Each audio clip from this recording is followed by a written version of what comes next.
Welcome to International Scuba in Carrollton, Texas. My name's Patty. I'm going to be your tour guide this morning for some changes to the open water diver course. Chrissy's going to walk us through some changes to the RDP and computer side of it. Then we're going to jump out onto the pool deck and we're going to look at the full flood and the cam strap loose cylinder skill. Let's go see what Chrissy's got in store for us.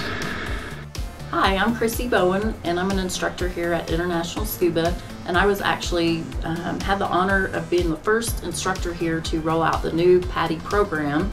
So I just wanted to talk to you guys about some of the changes to chapters 4 and 5. Basically what they did was they integrated the use and choose dive computers into the open water book. So it used to be a separate, completely separate book, and now they've integrated it into chapters 4 and 5, which is really cool because your students come into the classroom with knowledge of computers, which is what they're actually going to be using in the real world anyway. So that makes it really nice. What you may have noticed if you've had a chance to look through your books, quizzes, and exam is that there are no ERDP or RDP questions anymore. So for those of you guys who still want to share the RDP and ERDP information with your students, which we do here at International Scuba, basically what we did was we made a handout and we place it in the crew packs along with the video book and ERDP, and the students take that home, study it, and they come into class with some basic knowledge of the ERDP. So that way they're not coming in blank if you wanted to have them do the quiz and final with the ERDP questions. So moving right along to the quiz and final, what we did here was we integrated the 5 questions into the quiz and the 10 extra questions into the final exam at the end of each. Basically what you need to do is score those completely separate.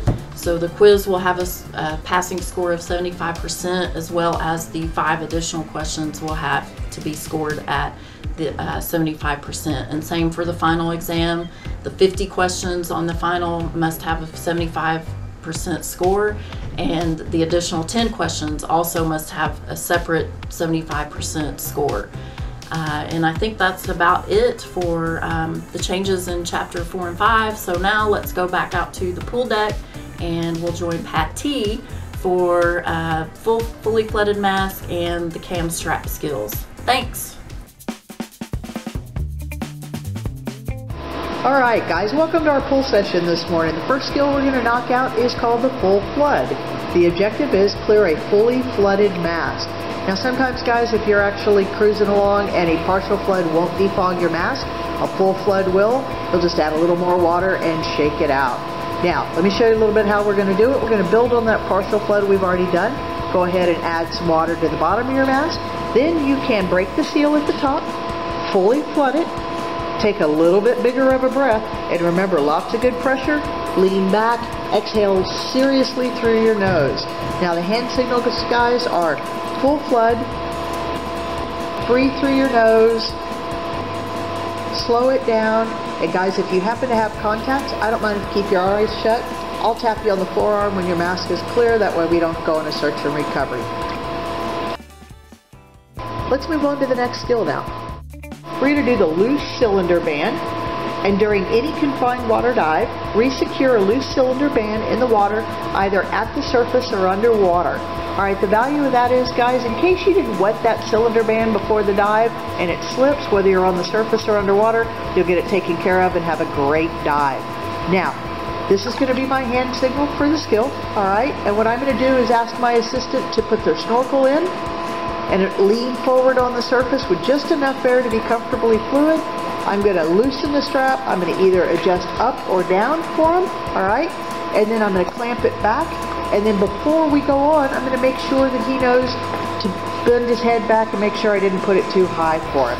After we've done that portion of it, guys, we're going to duck down below the surface. I'm going to have you guys alligator eyes and watch for us. And we're going to also demo underwater. Now remember that we don't always get a patch of sand to do it in, so we're going to do this while we're hovering.